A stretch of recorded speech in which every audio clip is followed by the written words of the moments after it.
changing climate, how to advocate for climate justice, and how to support bold actions informed by science. Action for Earth with the Science Museum of Minnesota.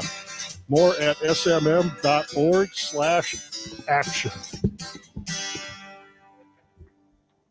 The viewpoints expressed in this program are the opinions of the people expressing them and are not necessarily those of Fresh Air Incorporated, its staff, or its board of directors.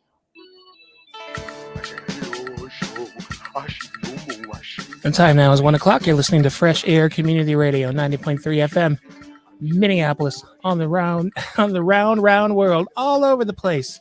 Look at that. I can do that at KFAI.org. I wanted to say all around the world. But what matters now beyond the world is where we are right now, the corner of Cedar and Riverside. 84 degrees out there up on our roof. Says it's been 11 days without rain, which tells me that our rain meter has fallen over, and there's possibly some birds in there or something. 1 o'clock on Tuesdays means Conversations with Al McFarlane. We are connected live from his home studio here. Pumping out all over the world. Mr. McFarlane, are you there? I'm here. Great. How you doing, Mason? Good. Good to hear from you. Good to see you. I see you as well. I saw the gesture you made about all around the world. So yes. So the people on radio have to imagine a beautiful gesture, shape of the world. So yes, it comes across. Thank you. I thought it was a nice save too. Listen, let me get going. I'm Al McFarlane. Right. Welcome to Conversations with Al McFarlane. Today is Tuesday, June 28th, 2022. I'm so glad to be here and glad to have you along as well. Say hi to my co-host and writing partner, Brenda Lau Gray, who joins me every day from New Mexico. Brenda, how you doing? I'm fine. I'm doing fine. Your voice is a little low. Maybe lean into your microphone a little more. Okay. Much better. Okay. I'm fine. I told you it was going to go from 50 degrees to 83. That's where we are. Okay. No fires right now, hopefully? No. The two main ones that have taken 2.5 million acres have been contained, maybe about 85%, but there are 450 homes that were destroyed. Yeah. And so now they're facing the monsoon and the possible flooding where the burned areas are. Well, a person that's no stranger to burning and fire is my colleague and friend who joins me from the West Coast. Hayward Galbraith is a photojournalist on the West Coast. Hayward, how you doing, man? I am doing all right. How are all of you doing today? I think we're all doing well. You're in LA, right? I'm in LA. My daughters are there, Inglewood. Ooh. Yeah, on Beach Avenue. And Dr. Dre say Inglewood always up to no good. But Wood. Hey. But you know I lived in Inglewood. As a matter of fact, where I live now, if you go a block down the street, I am back in Inglewood. What is that, Centinela? I'm on Fairfax. Oh, okay. And they crisscross, the intersection of cities here is an interesting thing. You go across the street, you're in another city. Yeah. Quite often. And so I lived in Inglewood. I lived on Hill Street for about 5 years, which intersects with Beach Street. Right. Yeah. Listen, I know the neighborhood real well over there. Let me bring you guys back in a minute. I think I've got Michael Chaney on the phone. Michael, are you there? Michael Chaney is an urban farmer, an environmentalist, a visionary, entrepreneurial, and one of the, I call him producers in our community. He has an idea, he articulates it, and he builds it, he produces results. So if he's not there now, he'll be calling into the studio. We'll bring him into conversation. But also another colleague and friend of mine who I call a producer as well, and a healer, is Anthony Taylor. Anthony Taylor and his family, associated with his mom, in particular with his family, his mom and dad, associated with the Healing Center in South Minneapolis. And also Anthony has been an advocate for fitness, for bicycling, for using the parks, for imagining ourselves as equity owners of the neighborhoods and amenities that we are part of. Too often, we have beautiful parks in or near our community or on the edges of them. We have bike lanes and bike trails, and somehow we get the feeling that these are for them and not for us. What do you mean, Al McFarlane? We often feel these amenities, these innovations, these accommodations for the regentrification of our neighborhood, and that we are not either thought of or welcomed. Anthony, I think, challenges that idea and challenges us to think differently about who we are, where we are, and about our ownership of creation itself and how that should show up, manifest itself in how we walk and how we enjoy the environment, how we serve each other, and how we become entrepreneurial and do that with an eye towards health and continuity towards our own dignity. Anthony, brother, good to see you. How you doing, man? I'm doing great. Good to be here. And it's another beautiful day in Minnesota. I said the Healing Center, but I meant to say the Cultural Wellness Center, a legacy institution in South Minneapolis. Take a minute just to background those who might not know the work, the mission, the vision, the story of the Cultural Wellness Center. You know what? Well, it is. It's an honor to be a part of that. My mother was the founder. But at the Cultural Wellness Center is based in South Minneapolis, and I believe I often talk about it as the South Minneapolis Legacy Institution. It was started in the Powderhorn community as a project called Healthy Powderhorn, and it was a project with Abbott. Many of us who've been in Abbott Northwestern Hospital, looking at the idea of what is actually impacting the disparities that we see in communities. And one of the areas that they immediately focused on was this idea of culture. And they've developed a deep philosophy and a strategy built around African cultural identity, but broadly applies to all communities where culture is a foundational asset for building, for healing, for economic revitalization, and for health.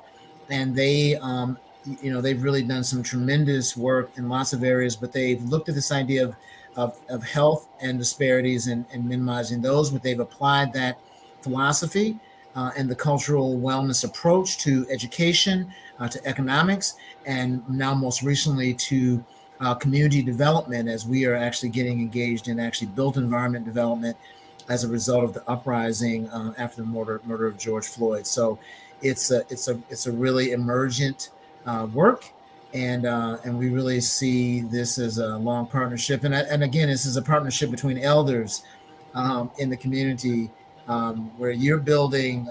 My parents have been building, and so Batala and I, your daughter, we get together every once in a while, and we realize our responsibility to that legacy. So it's exciting to be here with you today.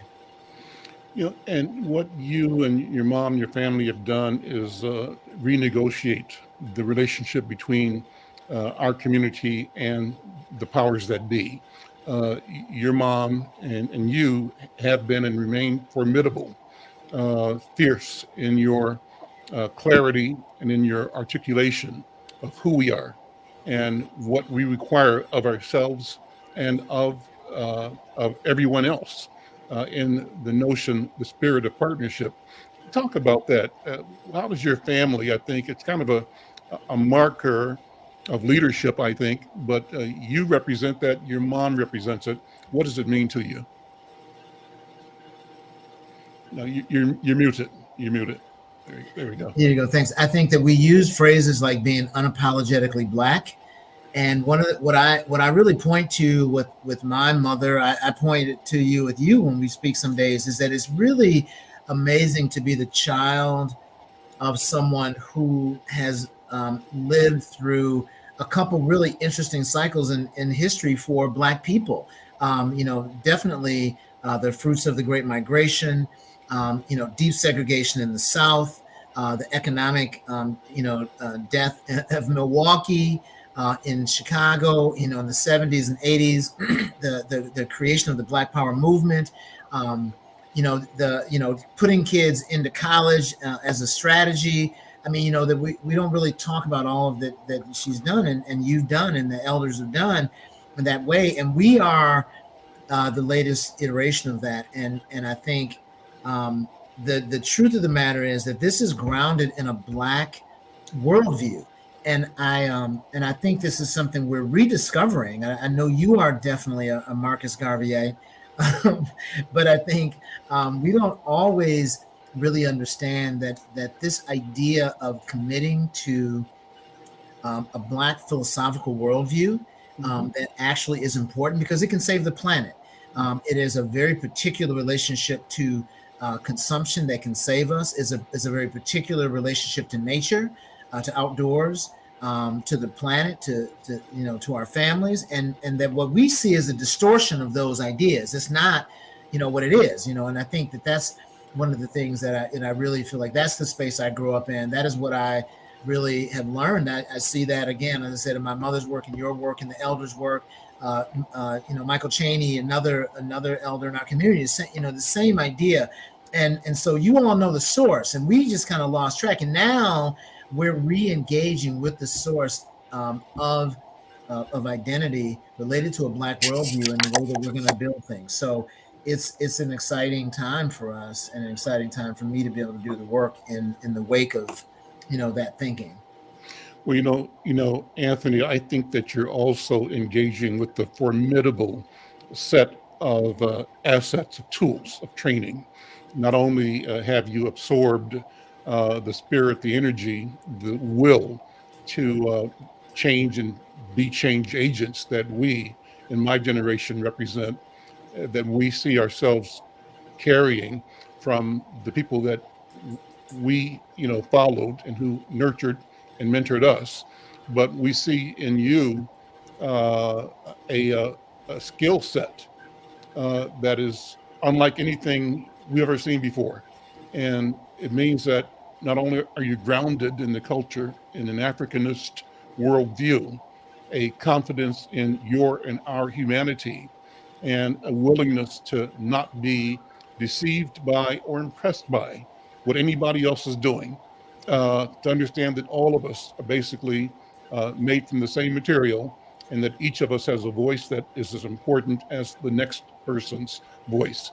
So you bring that kind of confidence and that kind of fearlessness, and therefore the negotiation becomes a real negotiation, not a supplication, not genuflecting at the altar of white supremacy, but moving in the world in a way that says that we are creators and that we create, and creating guides our will to create, our intent to create guides our interaction with other human beings and other assets and resources in the planet. Does that make sense to you? Yeah, absolutely. And I'll tell you what, even as you say that, that my most important weapon in this, my most important ally is 25-year-olds. Yeah. What I mean? I think that what you're saying now is absolutely true.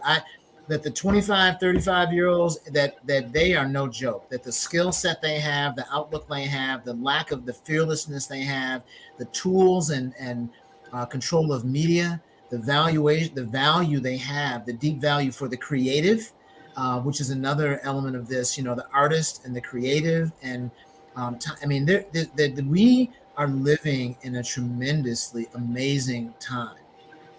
And again, this intergenerational work that we have to do, we now, again, these multi-generations, we have to align. And I think that's another piece of this work, is that we cannot fall into the language and the trap of the boomers versus the Gen Xers versus the Zers versus the millennials versus that has no room for us in our communities. And in truth, it's antithesis to the way that the African people work. You know what I mean? And I think it's really important for us to realize that. And that's really what is deeply, deeply important about this moment. I'm Al McFarlane. This is Conversations with Al McFarlane, talking with my friend and colleague, Anthony Taylor, talking about kind of backgrounding his work, his mission through the Cultural Wellness Center. It's family business for him, legacy business, but he's also doing innovative work in creating and building community. I tell people all the time that my experience with Anthony dates back to where he and my daughter collaborated, and she told me I should start riding a bicycle. And I love telling this story. And I said, yeah, Anthony called. He's got a bicycle club going on. Sure, sure. And are you ready to ride? Sure, but can't make it this week. Can't make it this week. Can't make it that week. So I probably spent a year saying I want to, I intend to, I'm certainly in need of the exercise, overweight and overworked, and not paying attention to my own self-care and well-being. And so finally, Anthony shows up one day with his truck and a bicycle to get on the bike. Let's ride, you know. And that started me riding. And boy, I tell you how much I loved it. For that first year, Anthony, you recall, I rode through the winter. I'd be riding from my house down to the studio at KFAI in 10 below snowstorms, and loving it, enjoying it. You and I would ride on the Greenway. I would hang out with you, and you'd show me the ropes and how to navigate some of the trails. And we had groups. So I love that. And you've been inviting me again because you're doing slow roll now. And I'm going to invite you to keep bugging me and keep inviting me to make sure I show up, because I really want to do it. And I'm at a place again where I need to refocus and recommit, coming out of COVID, you know, and everything else. So I'm just saying that publicly, with the idea that hopefully somebody's going to ask me, did you do it? Did you do it? And I have to say, yes, I did, because Anthony wouldn't let me not do it. Yeah, well, it's going to be in your neighborhood every other week now. This is a great summer. Like, I really appreciate it. COVID, coming out of the pandemic, actually reconnected people to active living and outdoors as a strategy in a real way. And so we now, our opportunity as advocates is actually to nurture the people that actually turned up. So we're doing slow roll every Tuesday night. We're doing it in North Minneapolis. Explain slow roll. Explain it. Yes. So slow roll is a community bike ride where the goal is not the distance or the bike. The goal is building community and rediscovering the neighborhoods we live in. So I'm telling you, we do North Minneapolis, and we show people a whole new North Minneapolis. We do South Side, near South Side, East Side, all the neighborhoods that people think they know, and the media has created a narrative that in some ways is dangerous. And what we do is we get together with 50 people, most of us Black, and we ride on the North Side. And I want people to rediscover the neighborhoods, because I think when you are on a bike, you are in community, and it is absolutely the case. And so it's not even an active living strategy as much as a reclamation strategy that happens in an active living format. That's what I really think about. Amazing. And it really, that's the goal. So yeah, join us. We're leaving from URock tonight at 6 p.m. If you don't got a bike, we have a bike for you. So that's it. I'm looking over your shoulder, Anthony. It looks like you got Tacumba's work on your wall. Is that Tacumba's art?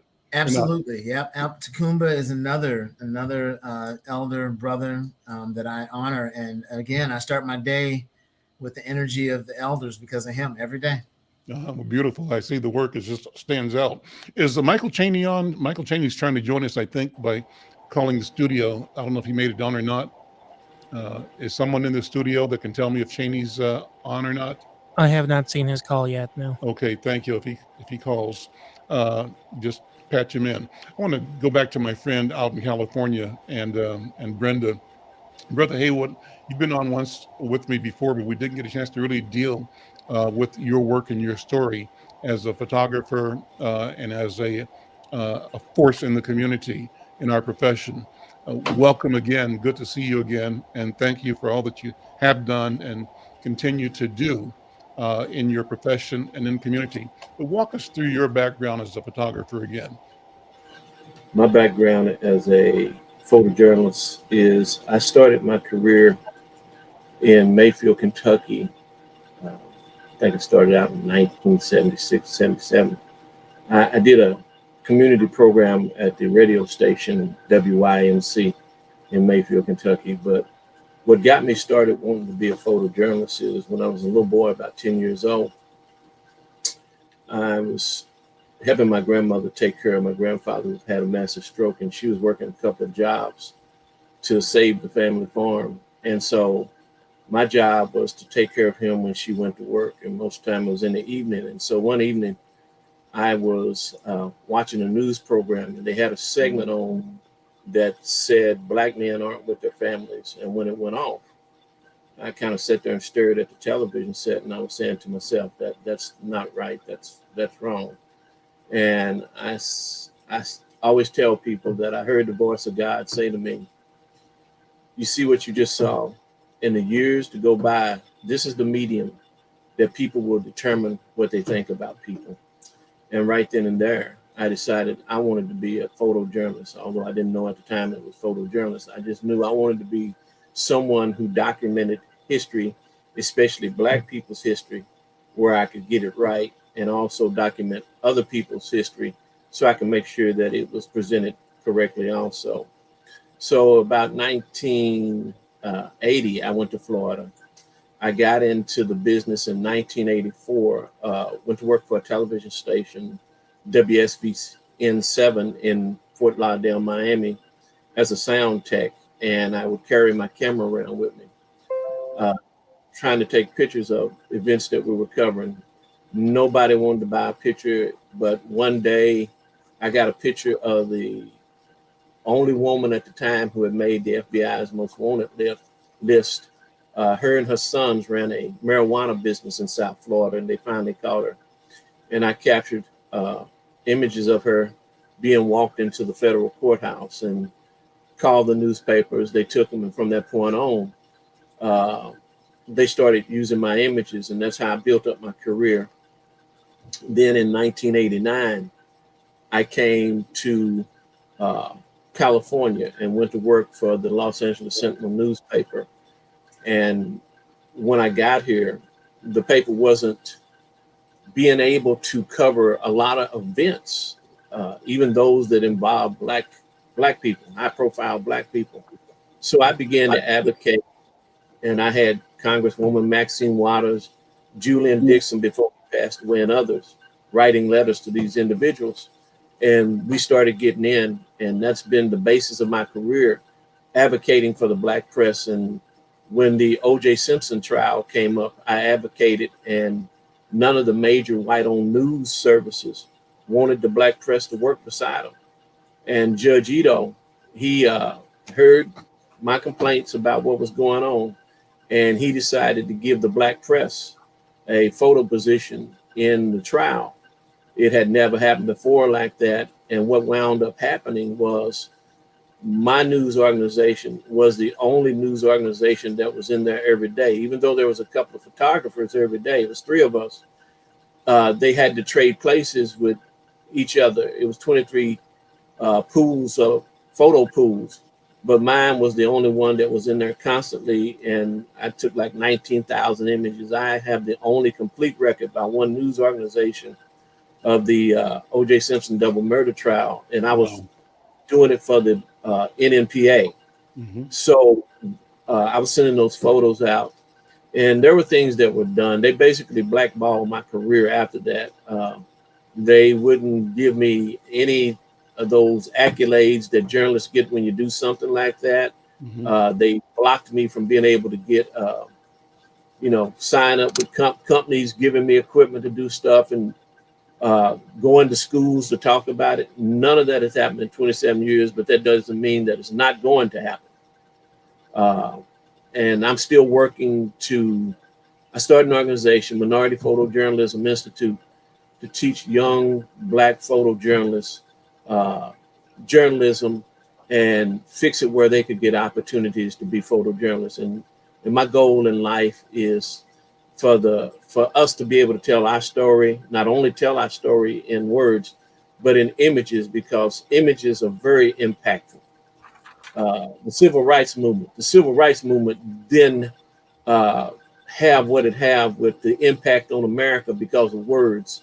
It had what it had in regards to the impact on America because of images. Mm. And we need to be there to capture those images, like I said, to tell the truth about us and the truth about others, because images can, as we know, change the course of history. And that's what I continue to work toward, and make sure that we have the images, especially of us, through our own lenses, to tell our story correctly, because nobody can tell your story better than you can tell your story. I'm Al McFarlane. This is Conversations with Al McFarlane. I'm talking with Brother Haywood Galbraith, who's out in LA, a photojournalist, a pioneer in the industry. Brother Haywood, thanks for telling that story. Name some Yes, of sir. the memorable assignments you've had and produced work for. Memorable is Most memorable. I know they all are memorable. well, that's interesting. Most memorable. Uh, being with 6 presidents is most memorable. I've been in the photo press pool of Ronald Reagan. Ronald Reagan was the first one. George Bush Sr. was the second one. Bill Clinton was the third one. George Bush #2 was the fourth one. Barack Obama was the fifth one, and I was with Ronald Reagan. I was photographer for a day with Ronald Reagan. I was photographer for a day with Bill Clinton. I was photographer for a day with Barack Obama. #6, which I just did. What does that mean? What does it mean to be photographer for a day? What does that mean? It means for a whole day I traveled with them when they went to their different places that they were going to. Were you alone or you in a group? I was in the group with their photographer. Okay. That's The White House always has its photographer. Yep. Or its photographers traveling with the president, but I was fortunate enough to be an individual photographer and have the pin from the Secret Service that says, hey, he gets to follow the president. He gets to do what he gets to be with the Secret Service and everything. Mm-hmm. And the last one that I just did, like I said, 3 weeks ago, was President Biden, who came to Los Angeles. Also memorable has been covering, at one time I covered 13 Super Bowls in a row down on the field. And boy, I had to fight to be able to do that. And as we know, 70% of the players are African American. But when it comes to covering the Super Bowl, they either don't give you credentials or make you get way up high in the stadium, and down on the field close to the action is usually all white-owned news organizations. And you very seldom see Black photojournalists at those major events. Memorable was when Tiger Woods was starting out covering Tiger Woods at a golf tournament out here. Also going to Washington, D.C. to cover Bill Clinton's first inaugural. Like I said, the O.J. Simpson double murder trial, covering fights with Mike Tyson up in Vegas, and that the famous fight with him and Evander Holyfield. I was there that night when he met the guys here, right? Yeah. And it's just so many that at this particular moment it's hard to think about it. I'll think about it when we get through. Sure. Have you done any international work, any international travel? I have gone to the Bahamas to cover some stuff, and to Jamaica to cover some stuff. Mm-hmm. Okay, great. Speaking of stories, when I ask myself the question, the one interview that always comes to my head, I've shared this before, is one of 3 I did with a guy named General Riek Machar. General Machar was the vice commander of the South Sudanese People's Liberation Army and also vice chair of the South Sudan People's Liberation Movement. And actually came to my office here in Minnesota, and then we did a couple of programs with him on campuses around Twin Cities that we live streamed. But when I first met him, what floored me was his matter-of-fact discussion of the story of him and John Garang, who became the head of South Sudan early on, killed later, leaving Khartoum. They both were university professors. And he said, we left the university because the government of Khartoum, which was a government led by what he called Arabized Africans, and that government was always keeping our people, Black Africans, in a position of servitude, second-class status, a chauvinistic posture towards us, and we decided that we could no longer put up with that. It had been hundreds of years where they were controlled, and they were controlled by other Arabs in Mecca and Egypt and other places. So he said they went out into the bush and waged a 20-year war, and the 20-year war cost 5 million lives. That was sobering, stunning, flattening for me.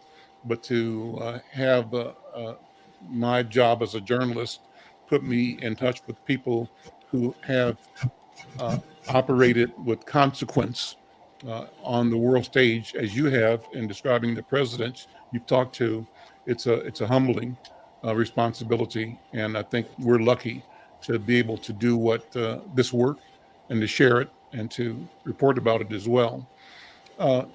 What's going on right now with you? Go ahead, Hager. Another major assignment I had was when Nelson Mandela was released from prison.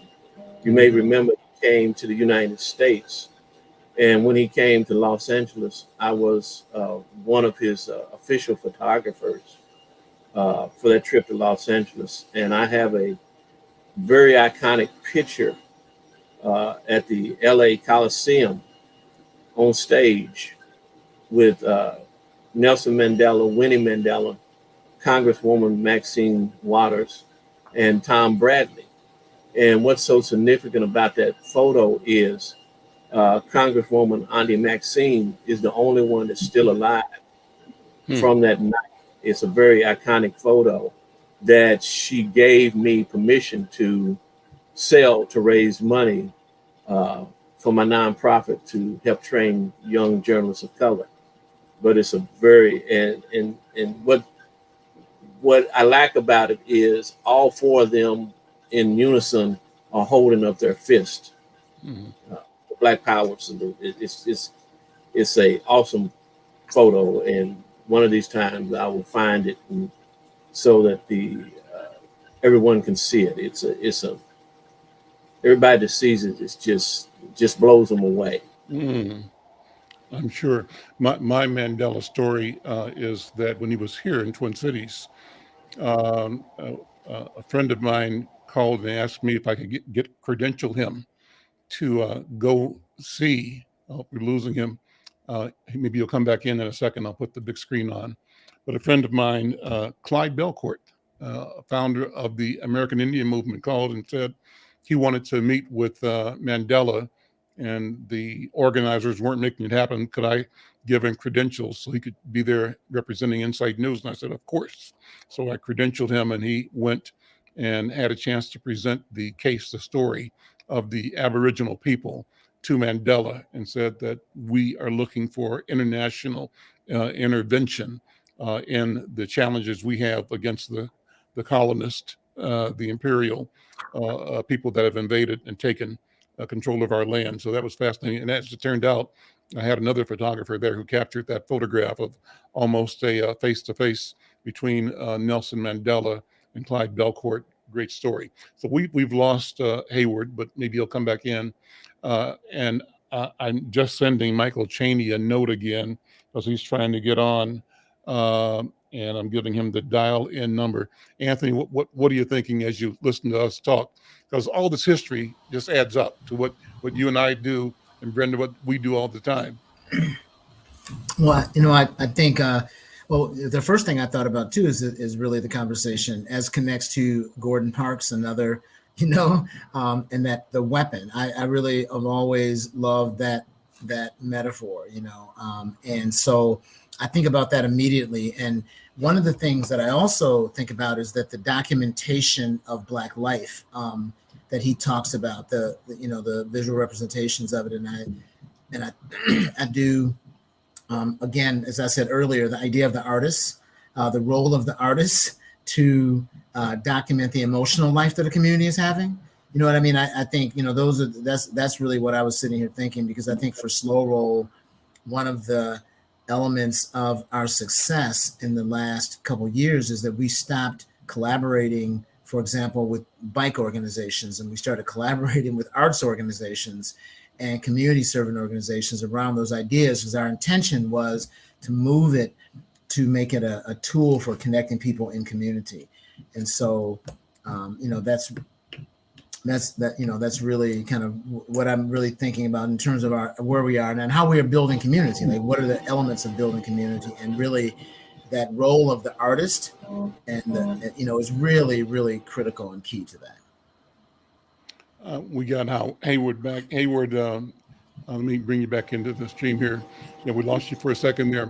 I was going to say, I'm watching you in your operating space, and you remind me of where I am. So for our radio listeners, let me describe what I see looking at your working space here. So you're in a room or an office, and I'm looking at 1, 2, 3, 4, 5, 6, at least 6 monitors and a couple of microphone stands and maybe some computers and equipment on both sides of you, kind of like in a cockpit, like in an airplane or something like that, where you're flying. It reminds me of where you are. First time I visited John Johnson's office at Ebony and Jet magazine. I don't know if you ever went there at all or not, but I got the tour, and they took you up to the 8th floor, I think it was, where his office was. And he had a desk that was about a mile long and a half a mile wide, and had all kinds of, it was clean and clear, but it had some electronics on it back in that day. And his staff said, oh, that we called that desk the 747. Is his control center. So you look like a guy that's sitting in a control tower, keeping touch and monitoring the world moment by moment. Do you feel that way? Yes, that's part of because I did originally start out in television, and I know if you ever been inside a television studio, the control room and other parts, they got like 25 or 30 monitors. Mm-hmm. And what I discovered when I first started out is that every television station watches what every other television station is doing. You're right.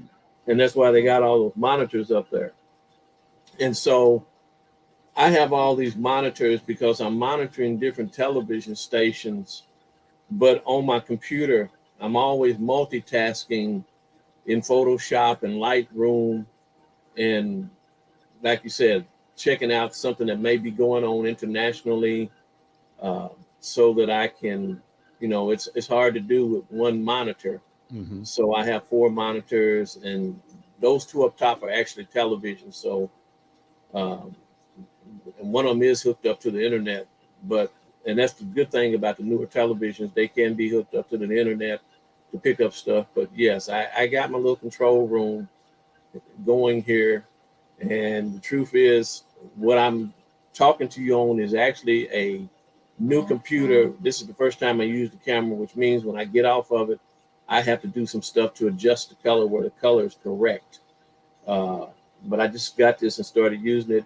And I think I'm about to bring in a couple more monitors to go with it. I'm about to monitor myself out of the room, actually. Yeah, well, you and I are fellow travelers here. I'm sitting at a desk, and I'm looking at the 2 that I'm in front of me, and then 2 monitors, a workstation on one side, and across from me, a workstation with 2 more monitors. So I've got like a total of 6 monitors in my working space right now, and 3 different, computers, all operable, ready to operate, plus my iPads and stuff like that. It's kind of fun. I mean, it's kind of fun being geeky and being nerdy and being at least I say pretend techie. I'm not quite there, but I have fun.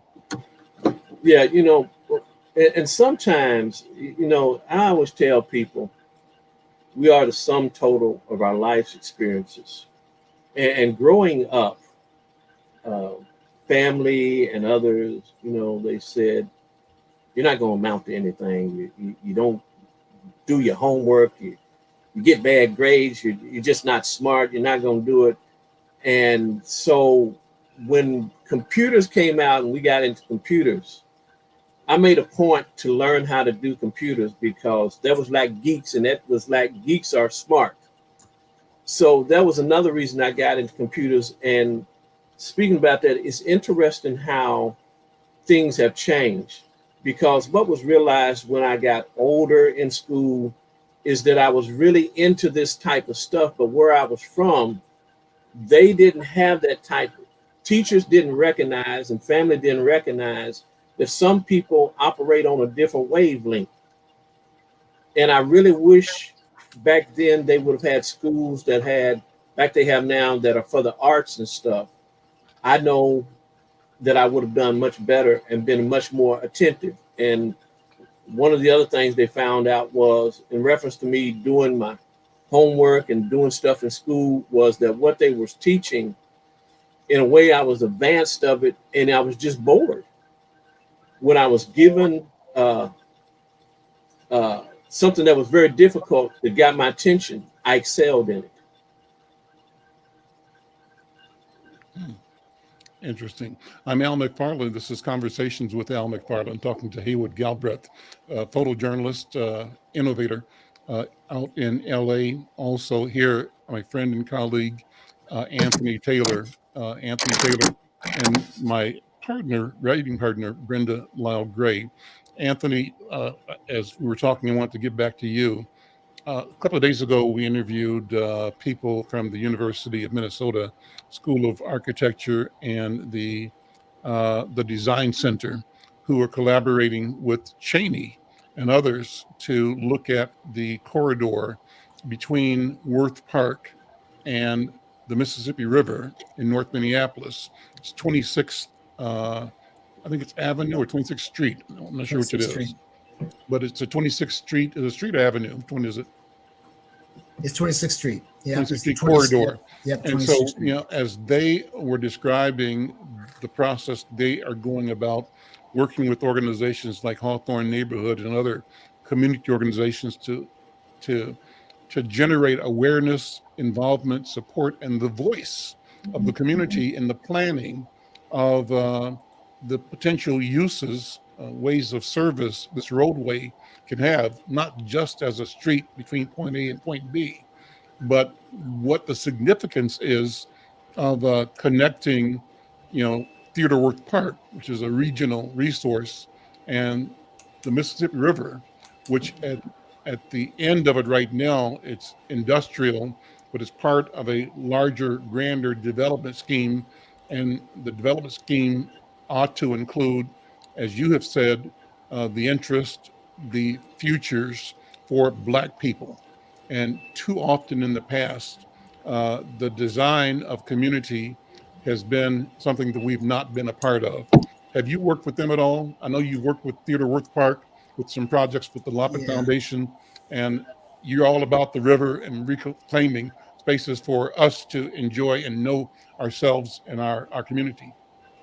Yeah, you know, matter of fact, one of the heroes of that, of course, is Brett Buckner as well. So, you know, I think the thing that I'd say about the 26th Street Bikeway, North Commons is a development, Upper Harbor Terminal, you know, Theodore Worth Park, all of these are clearly, and this is what we know, is that if you look at the density of where Black people live in the Twin Cities, and more importantly, when you look at North Minneapolis and you look at the density of where white families have moved in, and what you see is a high density along the parkways, the greenways, Worth Beach, you know, all these things. And the thing that we have to know is that all of this is a result. None of this is an accident. And I think that's where we get to the hard work of acknowledging that. So then we get to the hard work of new policy, new designs, bringing the people in, talking to community, because as you said, you know, the Theodore Worth Parkway is a great asset. People don't know it's the same size as Central Park in New York,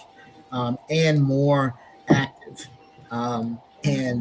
You know, that we really have to make a connection there. It's only about 1.5 miles to the Mississippi River from there, but it's like you would think it was a world apart. The other thing is that it acknowledges the historical realities where they have used, you know, they've actually industrialized the side of the river and that is considered North Minneapolis versus the other side of the river or near downtown. And so we just find this disconnection between the people and the river there because of the way that they wielded policy. And so we're working to really make all those connections. The other one that you know, as someone a longtime Northsider, you know, that they re-emerged Bassett Creek.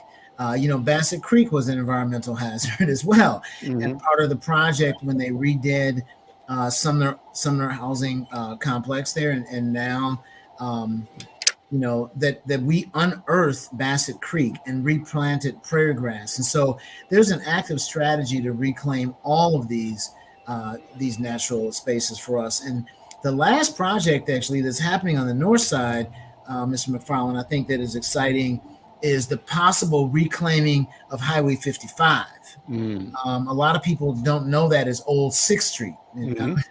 But the city intentionally turned 6th Street, which again was a district where people lived. They used it as a way for business and getting through the community, and turned it into 4-lane, 5-lane highway to connect downtown to the suburbs. And they did that at the expense of Black communities in the north side.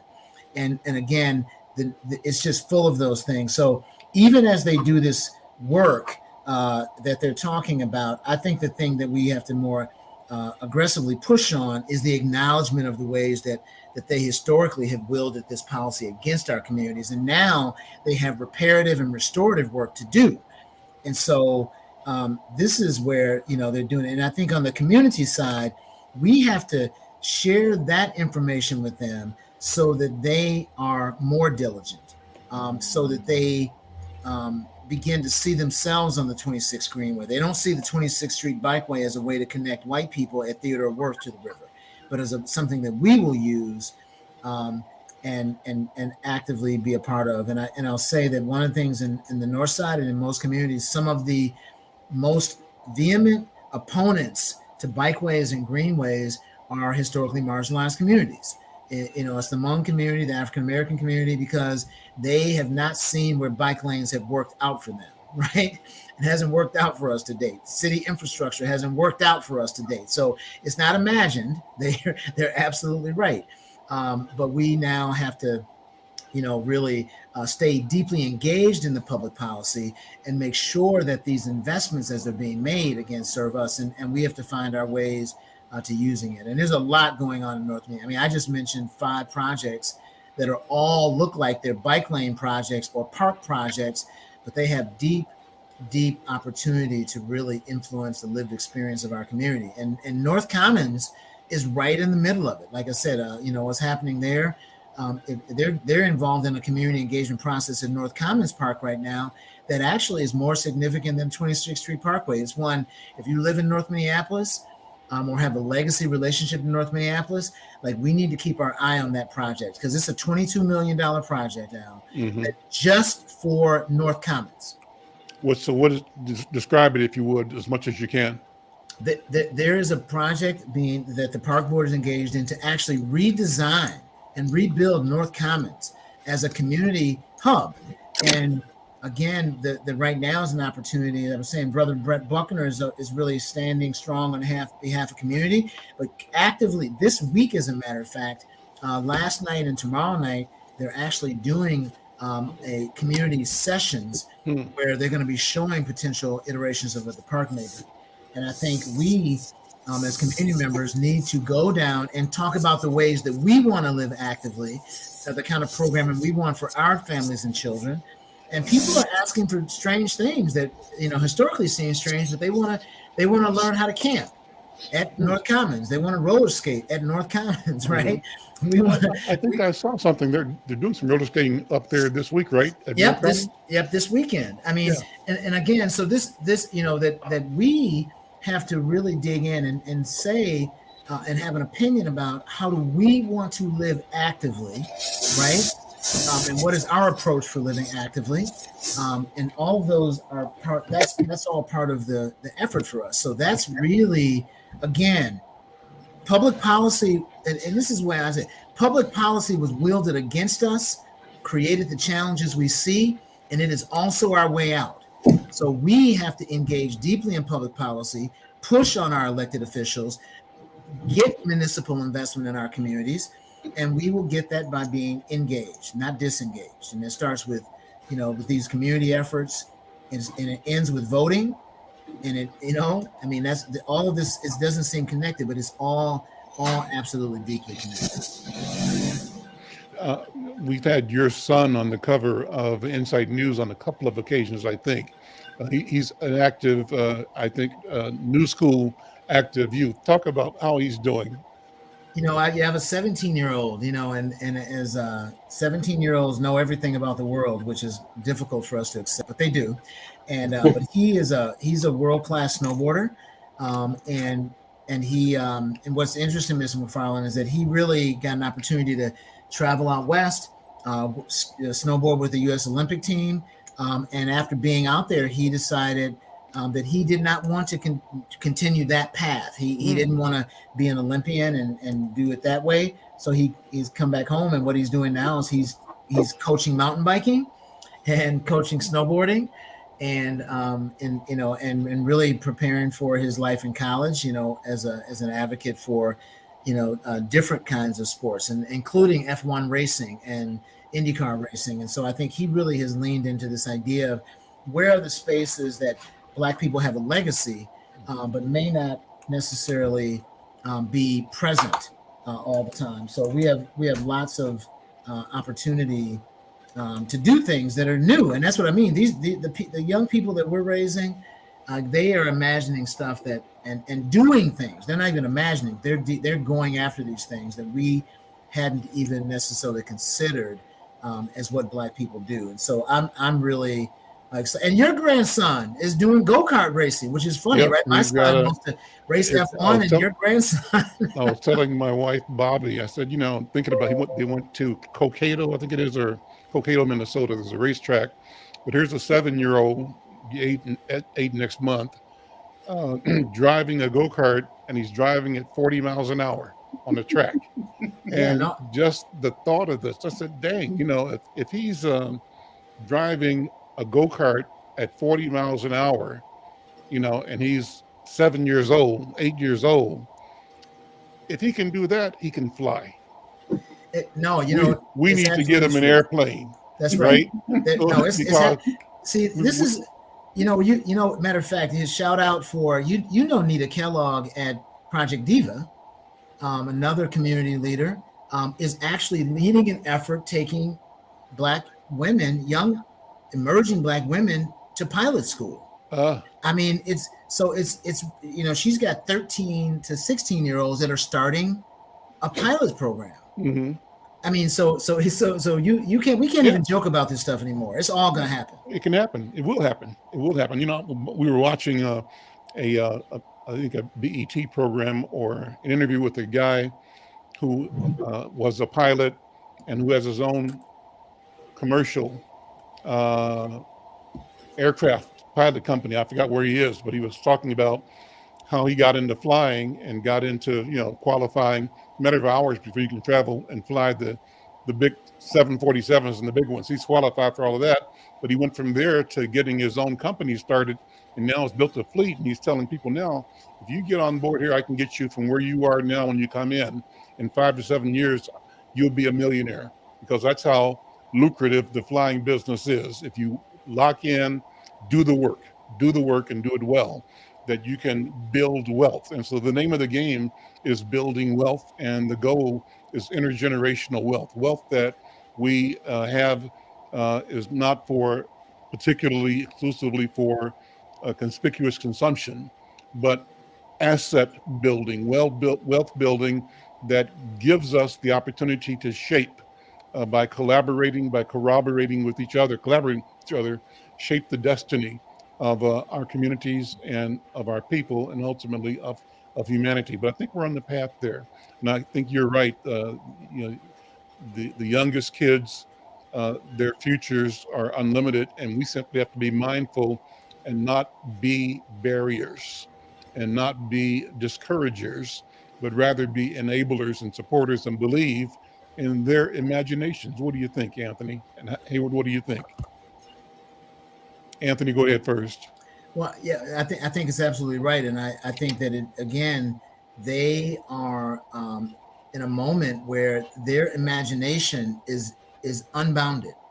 And again, I think that's what, and what they have in us and what they have in you is we have generations of support, maybe for the first time. Mm-hmm. I hate to make, that my kids, our ability to support that, my mother's ability to support their dreams. I mean, It really is. This is how this is how generational wealth shows up, right? That as an 80-year-old vital adult creating media, supporting your daughter's family, supporting her family, like that is, there's so much more of that than we know. And even that is part of the narrative we've got to share, is that this is happening in a real way, and we don't always highlight these kind of things. And it just comes to the mantras. Yes, we do. Whatever they say we don't do, the answer is nope. Yes, we do. There's an example of someone leaning into that. And I think for Mr. Haywood, it's so funny. Someone told you that about photography, right? It's like, you know what I mean? It's like, it's different versions and different generations of those same things. And every time we say, well, yes, we do, then we move forward. So. He would jump in, Brenda jump in. We got about 5 minutes left before we wrap this up. Yeah. What's your sense of the future, Haywood? You're training kids, young people, to get into your profession, our profession, media. Yes, we have to permit young people to dream their dreams and not discourage them from them. I was working with a program at Inglewood High School with young Black men and women, and they decided to make it all about young Black men, because we know young Black men need mentors and more mentorship due to the so-called war on drugs that really wasn't a war on drugs. It was war on Black people, in particular Black men. And so these young men, they were trying to decide if they wanted to be somebody or if they wanted to join the gang.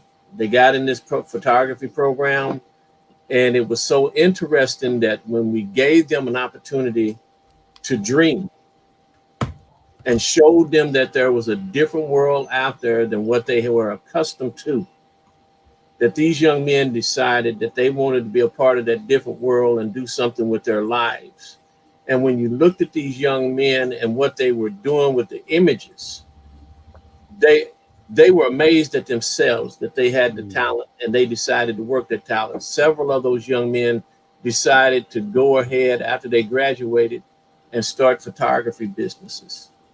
My young daughter, and I look at all these young kids that are around me, they are so far ahead of us when we were growing up, because in a way, we weren't, maybe y'all were, but where I came from, which is in the South, we weren't permitted to dream dreams other than going and getting a job. And there was only certain things that we were told that we could do. I am so grateful that parents permit their children to dream and be a part of the technology, because technology is where it's at now, ladies and gentlemen. Brenda, it's technology. Brenda, what you think? You got a couple of minutes. I just think your story is powerful because there's so many examples. I wanted to tell you though, Haywood, when Al and I were growing up on 28th in Indiana and Kansas City, Missouri, we had teachers and parents that had so many high expectations for us in the 50s and 60s. And we dreamed. You know, it was like Al tells the story all the time that his dad had him reading the newspaper sitting at the table. And he told his son, his oldest son, you know, how articulate he was. And he was a wordsmith. And even though Al was allowed to go to journalism school, Black females could not go. I had one of the top portfolios at the University of Missouri. But Dean Burton said I wouldn't get a job because, you know, there was only Johnson Publication. So I ended up going into education, but that's where God probably wanted me to be because I've touched a lot of kids. So I'm good with that. And now have the opportunity. I started with Al 2 years ago. And so in my winter season, I was still able to write. It never left, because we had the Gladys Cowells and Mrs. Goodwin and all of these great, I just wrote about them. They were classy and they made us work. And we had a principal that would say, Brenda Lau, do you have a book in that satchel? And there had better been. If not, he would get on the phone and say, Eugene, find her a book. She needs to be reading on the weekends and when you travel, because we traveled with the Green Book. So, Brenda, let me ask you. We got to sign out in a second here. Do you remember or know what ambrosia is? Is George that a Curry. color? Ambrosia is the food of the gods, and No. it's a fruit salad made with coconut, Oh, yeah. grapefruit, I do etc., remember raisins. that. Had And George nuts. Curry, our principal, had us eat that in our 6th grade class, and that's why I know that now. So kudos to our 6th grade class. Listen, we're out of time. This has been a wonderful conversation.